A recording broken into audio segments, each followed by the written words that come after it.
Live from Liverpool, the Dark Paranormal, Season 14. Hello everyone and welcome back to the Dark Paranormal, Season 14, Episode 2. First and foremost, a huge thank you to everyone who reached out following last week's debut episode, An Education of Darkness. I've said many a time that this is your show, and therefore if you do have any feedback or comments, feel free to send them in to contact@thedarkparanormal.com. And that's also the address if you have an experience that you want to share with the show. Like I said last week, we always have a few floating episodes, and what I mean by that is we have some potential spaces on each season. I basically place a holding episode in those spaces in case something a little bit more bone-chilling comes through the mailbox. And that's something we've done each and every season since we began, because we tend, for some reason, to get some absolutely amazing experiences through during the season. And so, if that's you, if you've been waiting for that sign to sit down and type out your experience, then this is it. Again, the only thing that we ask is that it's at least 6 sides of A4 paper, or Word document. We found that length to be more or less perfect to dedicate an entire episode to your experience. Well, what do we have in store for today? Well, you may recall last season we had an outstanding email sent in to us by a psychotherapist. And that email has inspired somebody of the same field to reach out with their experience. And the one thing I find wonderful about these experiences is they come directly from people who deal with people's psychological and emotional states. Therefore, their first port of call whenever something happens is not to jump to the paranormal. Instead, they do their utmost to try and find the most rational answer. But, as in today's case, what happens when that simply does not exist? But before we take a dive into today's true paranormal experience, we of course need to thank our wonderful team over at Patreon. When you sign up to our Patreon, not only do you receive every episode that we release, both ad-free and before everyone else, but you can also gain exclusive access to our Patreon-only podcast, Dark Bites. Dark Bites is released every Sunday of the year without fail, even on the downtime between seasons, meaning you never miss your paranormal fix. And there are currently well over 50 hours worth of Patreon-only content for you to go and binge. We've built our wonderful community of like-minded paranormal enthusiasts over at Patreon, and we'd love to extend an exclusive invitation just for you. Simply head over to patreon.com/The Dark Paranormal.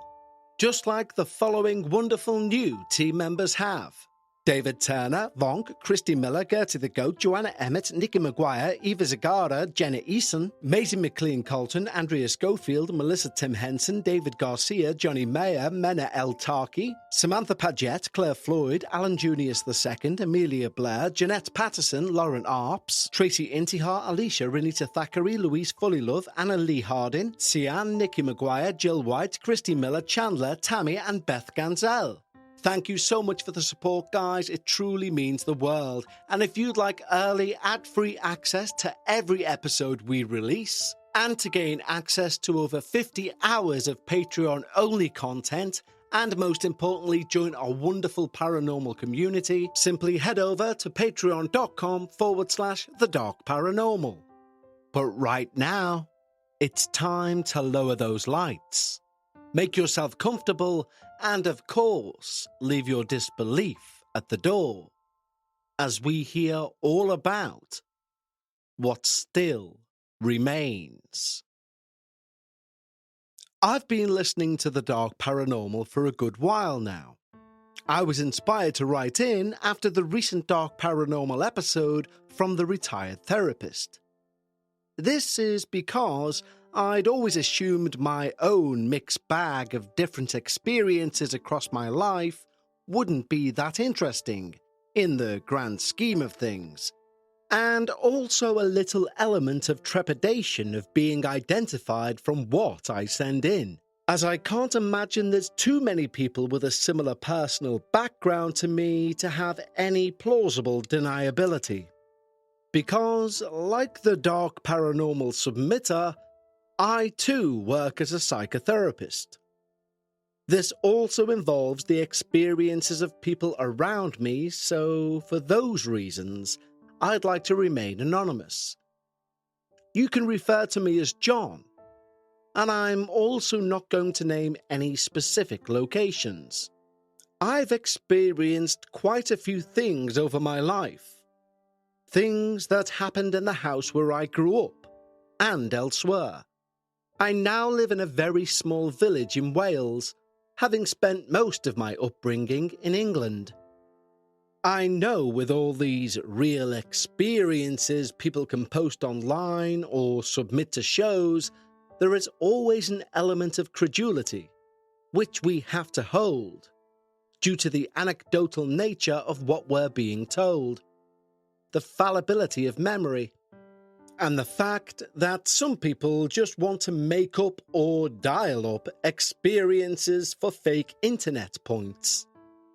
Of course, I say that now, and it immediately sounds like I'm trying to hand wave. Is it a double bluff? You may well ask.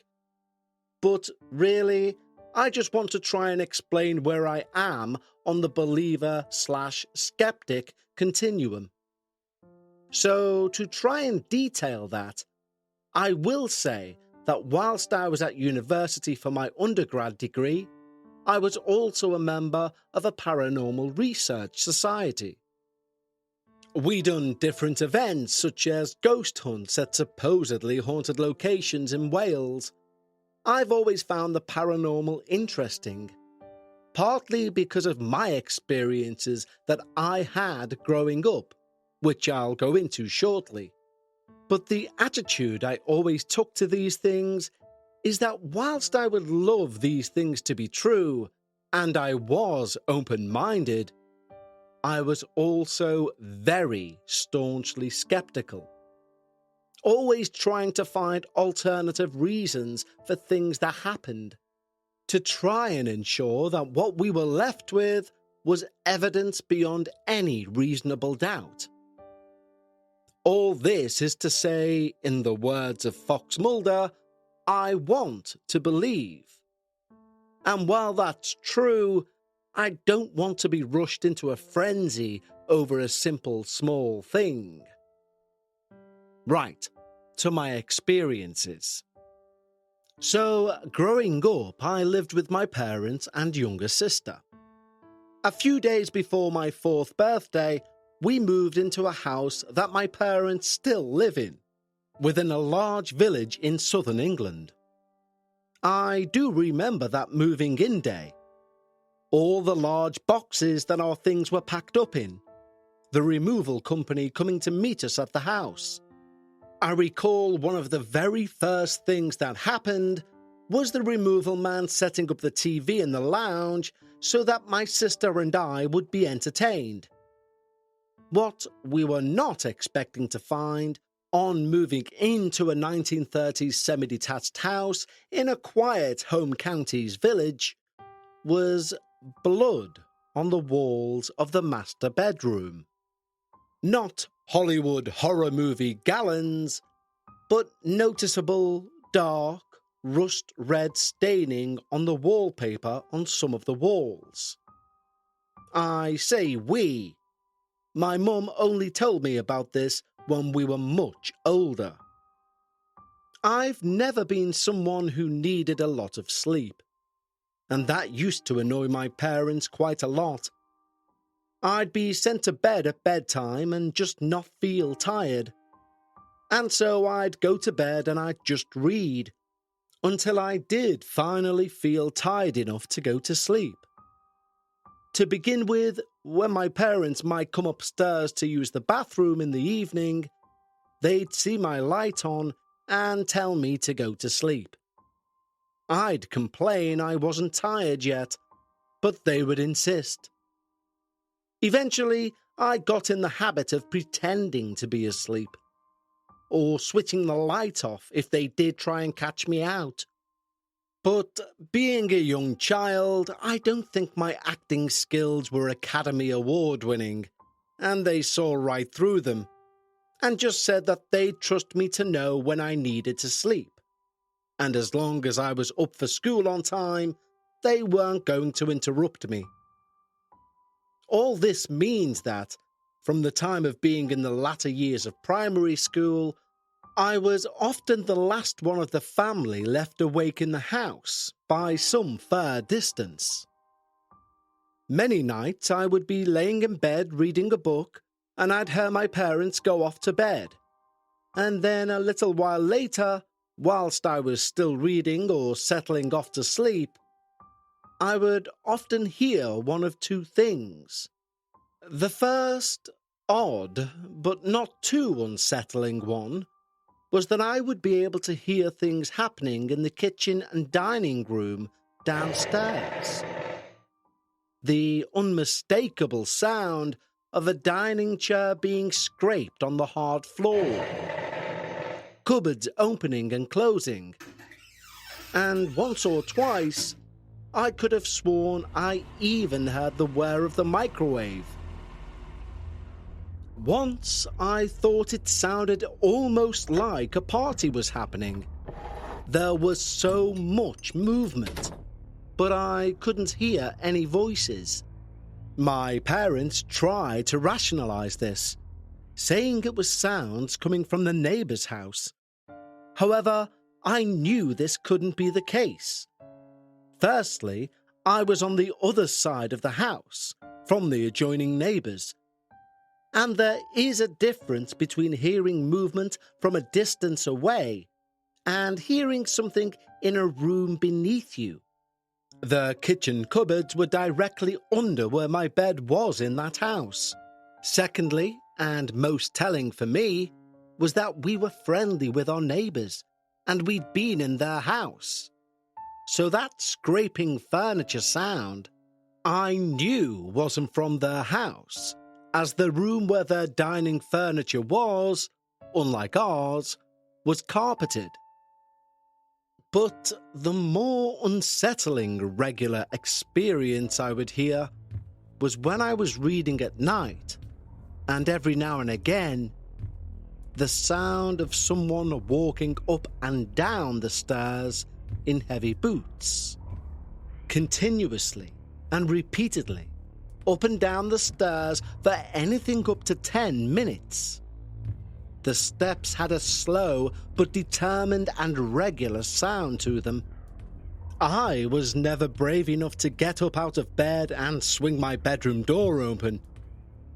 My room was the one right at the top of the stairs in that house, so I would have had an instant view of anything that was, or indeed wasn't, there.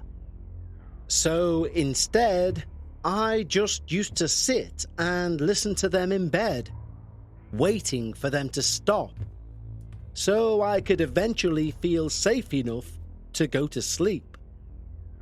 Being that I was in bed at the time, there's a part of me that would happily write this off as some hypnagogic hallucination. There were times I recall laying in bed and hearing my dad call my name. John. Very easy to explain. John. However, I was sat bolt upright, John. The lights on, a book in my hands, John. And I was listening to the name being repeated John. For 10 minutes. Now, having some knowledge on the subject, that doesn't really tie in with a hypnagogic experience. My dad tried to explain the footsteps away by saying it was the sound of someone walking down our street, echoing in the area between the houses, which I would have took as an explanation, but for the fact they carried on so long and got repeatedly closer and further away. Plus, the houses were far enough apart to have both houses' driveways between them.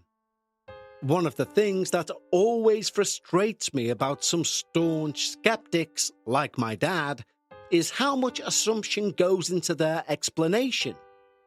But because it doesn't include ghost, they feel theirs is superior, even if it doesn't really work, or takes too much what if to make a really airtight explanation. Let's take a quick break to talk to you about Factor. It's the holiday season. Everyone has far too much on their plate. And talking about plates, are you looking for a nutritious, flavorful meal to fuel you on these jam-packed days? Well, of course you are. And Factor, America's #1 ready-to-eat meal delivery service, can help you eat well for breakfast, lunch, and dinner with chef-prepared, dietitian-approved, ready-to-eat meals delivered straight to your door. Now, I don't know about you guys, but for me, during the holiday season, time is the most precious thing of all. And with Factor, you can cross meal prep off your list. Skip the grocery shopping, the chopping, the prepping, the cleaning up, and get Factor's fresh, never frozen meals delivered to your door. They're ready in just 2 minutes. All you need to do is heat and enjoy. Choose from over 35 chef-crafted meals every week that support a healthy lifestyle, meet your meal preferences, whether it's calorie smart, vegan, veggie, protein plus, and more wholesome options. This December, get Factor and enjoy eating well without the hassle. Simply choose your meals and enjoy fresh, flavor-packed meals ready in 2 minutes. No prep, no mess. Head over to factormeals.com/darkparanormal50 and use code darkparanormal50 to get 50% off. That's code darkparanormal50 at factormeals.com/darkparanormal50 to get 50% off. During my childhood and early teen years, I had a cabin bed. You know the ones. Raised up with a pull-out desk, a cupboard, and small crawl space underneath. Like a bunk bed for people who were never going to have a sleepover. My bedroom was an odd shape, due to my built-in wardrobe and my parents' ensuite, making the floor plan of my room essentially 2 offset rectangles. My bed was in the end furthest from the bedroom door, and I would sleep, originally, with my head towards the back end of the room and my feet towards the door. Up until one night, that is.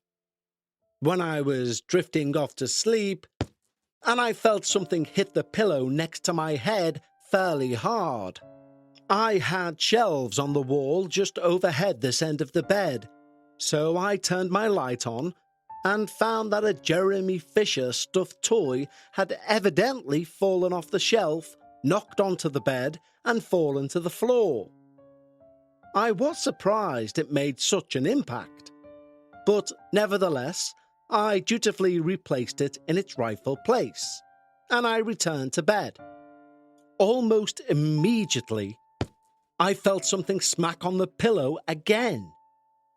Thinking I clearly hadn't put the toy back well enough, I flicked the light back on to find nothing.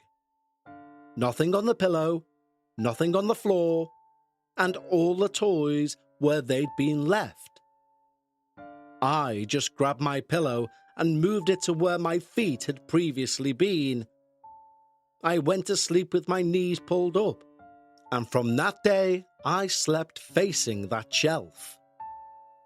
Several years later, I recall what was probably the biggest experience for me, though experience doesn't quite cut it.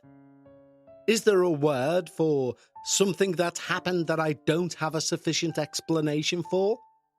Because all I really know is that one night in the very early morning, I awoke hanging out over the end of my bed. You'll recall me saying that my room was two offset rectangles? Well, what was now the head end of my cabin bed hung past the edge of the built-in wardrobe by maybe a foot. And I woke up overhanging that foot-wide part of the head of the bed. The wooden frame of the bed pressed into my waist, and both of my arms stretched out in front of me. I woke in that position.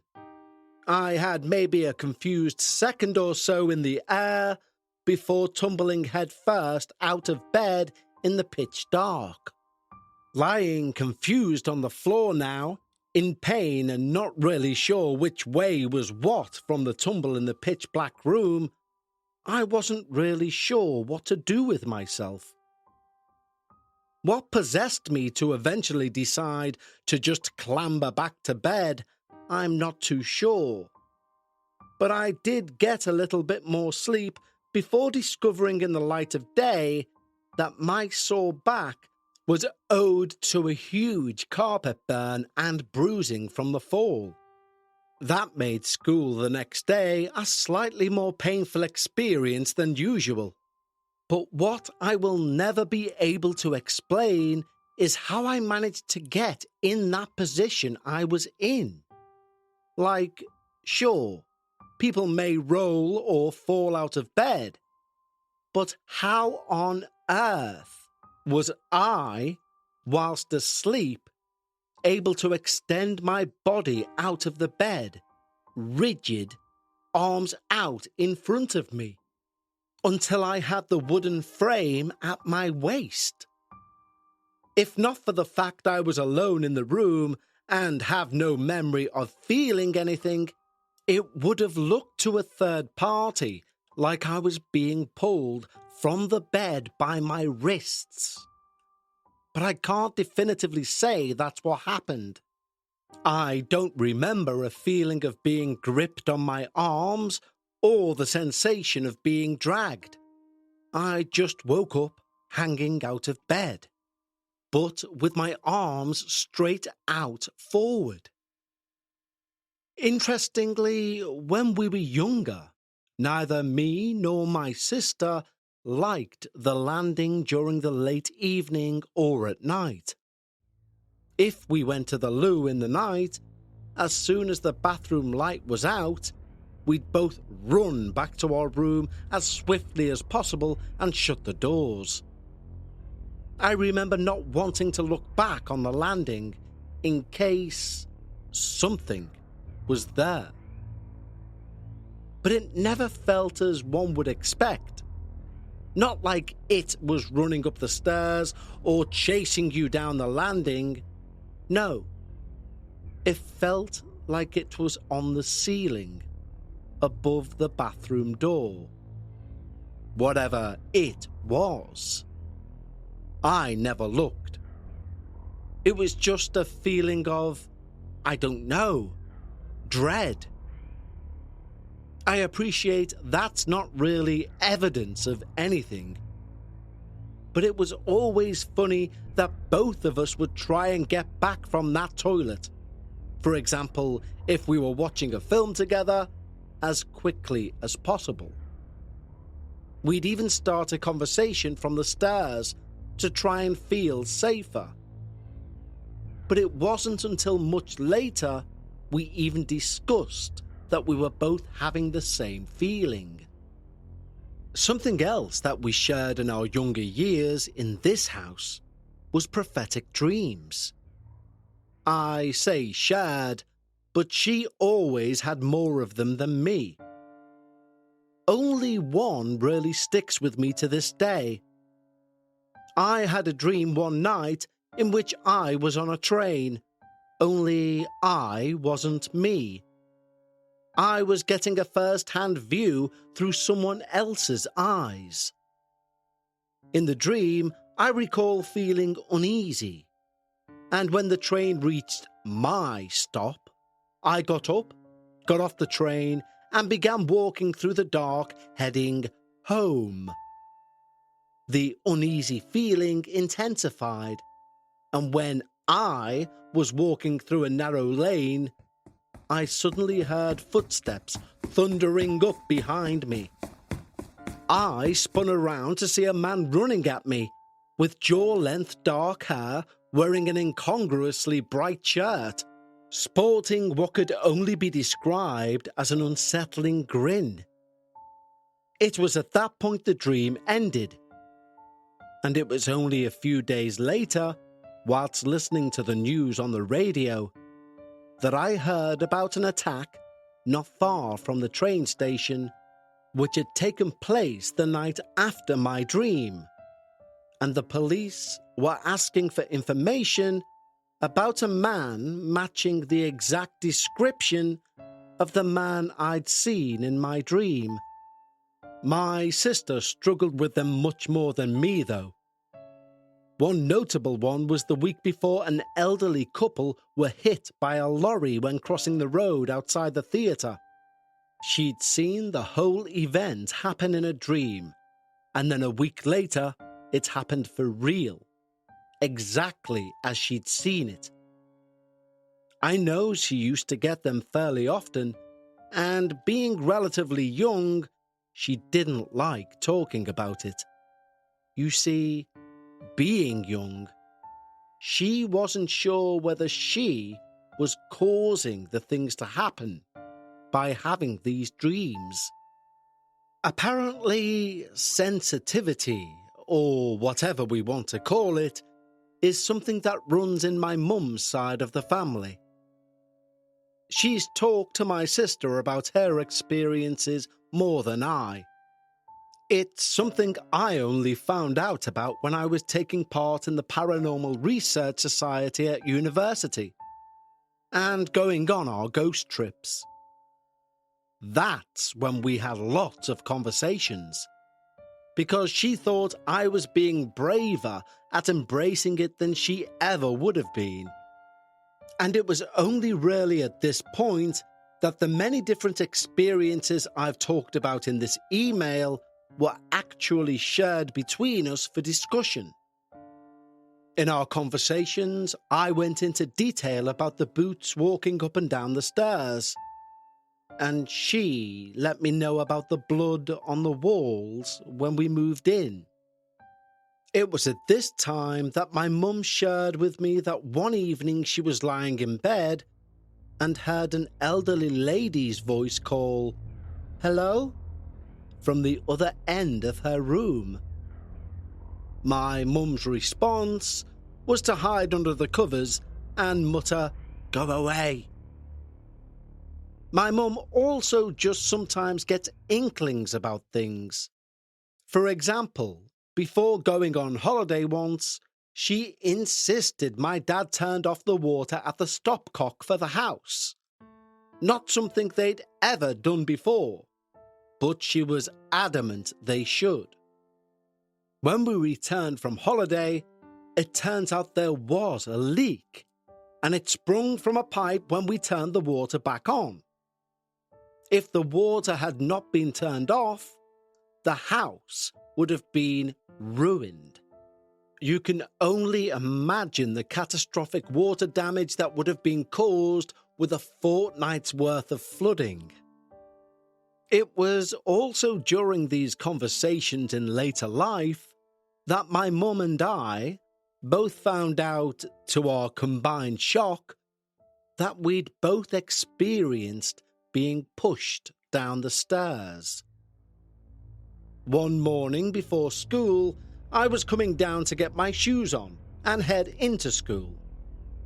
I was only on the first step, coming down from the top, when suddenly I felt pressure on my shoulder, trying to unsteady me.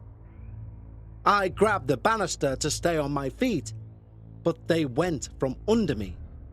I slid down the rest of the stairs, knocking one of the banister posts out with my knee on the way.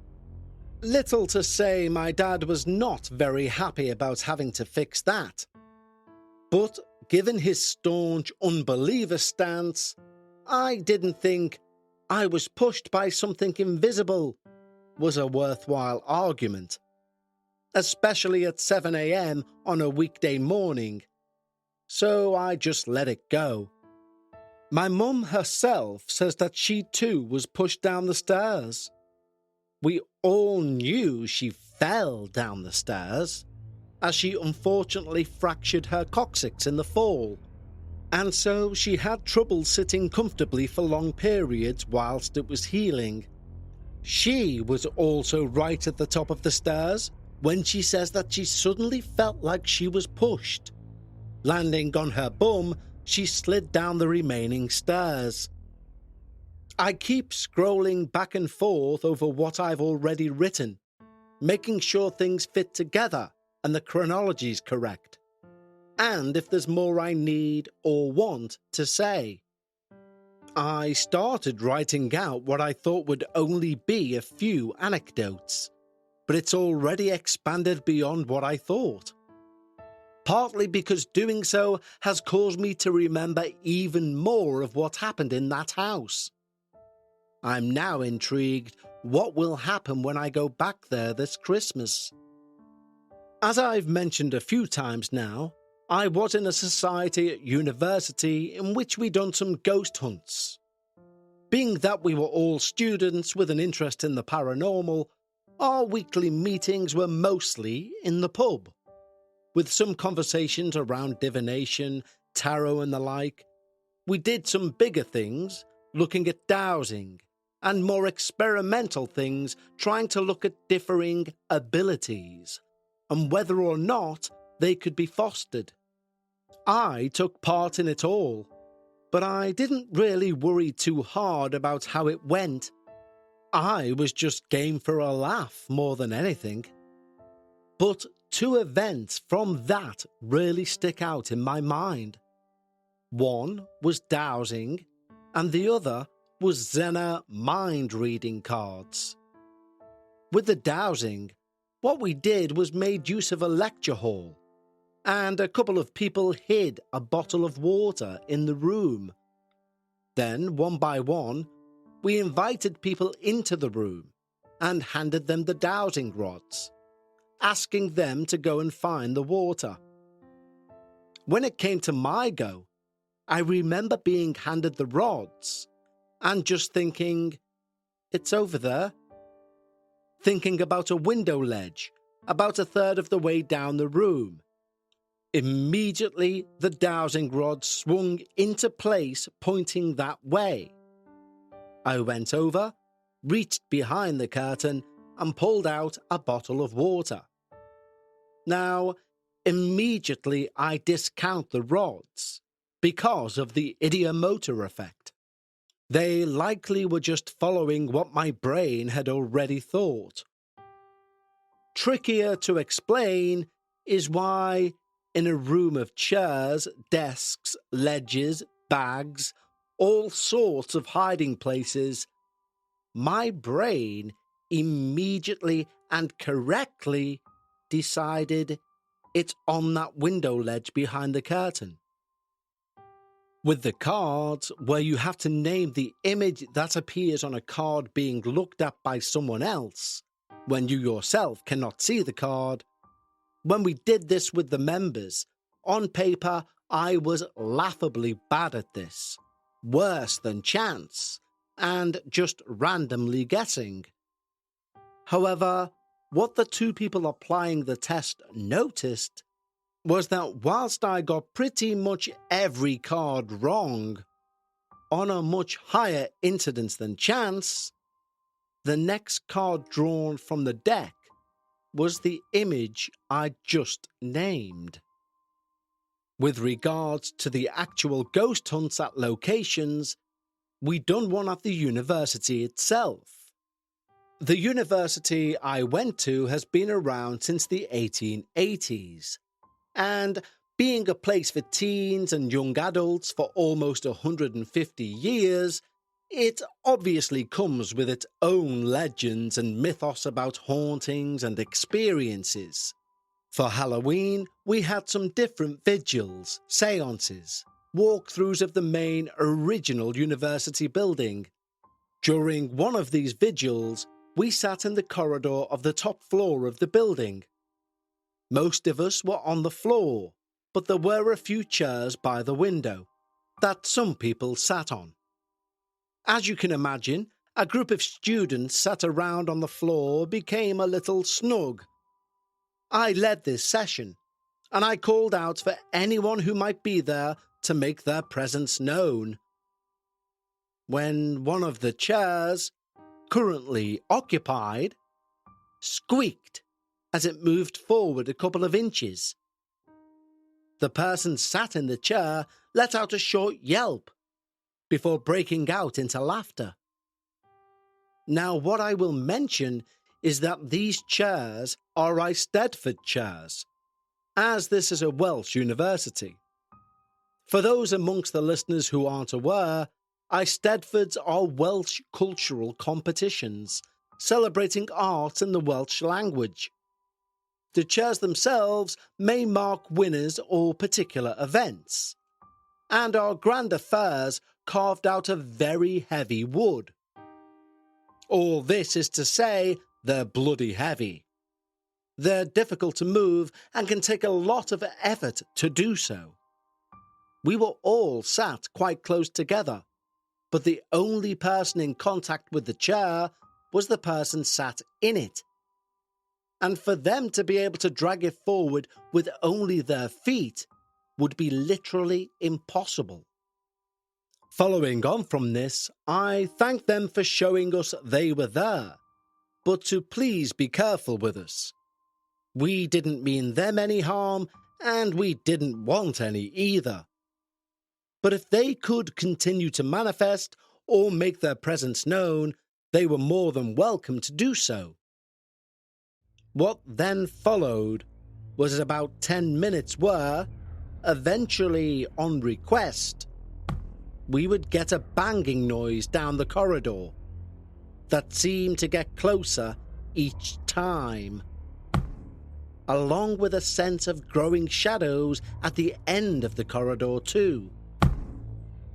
Please bear in mind, this was late evening, heading for midnight on Halloween, so the sun had long since set, and as far as we knew, we were the only people in the building. I now live in a house alone, save for my cat. I don't feel like I've had any experiences in a very long time. I don't know whether I grew out of it, got jaded, or just it has less impact in my day-to-day. But I still hold the same interest, and so I listen to your podcast and other similar ones to fill that interest. But I don't know how I would feel if those things from the past began happening again. Anyway, for now, thank you for reading. John. Well, John, thank you so much for your plethora of experiences for Season 2 of Episode 14. I think I speak on behalf of all of our listeners when I say if you could find any information about the blood on the walls, we would all be eternally grateful. But aside from the blood-stained walls, there are several things within your experience which really speak to me. I often speak about authenticators, things which shouldn't really feature if a story is an embellishment or a fictional creation. And there is a prime example of that within your email. And I'm sure many of you may know what I'm about to say. And it's when you mention both you and your sister sensing whatever was in the house was on the landing. And you state it wasn't like it was chasing you down the landing as you would expect, or chasing you up the stairs again as you would expect. But it was on the ceiling above the bathroom door. Visualizing that for me sends a chill genuinely down my spine. I can also see perfectly in my mind you almost in a Superman position halfway out of your cabin bed, and waking in that position. I appreciate you say you didn't feel like you were pulled, for example, but that certainly seems like what took place. Just thinking from a logic and physics point of view, if your arms are already straight out past the headboard, how do you continue moving until it gets to your waist? I truly enjoyed this email, John. Thank you so much. There are so many great things to ponder and think about until we return for episode 3.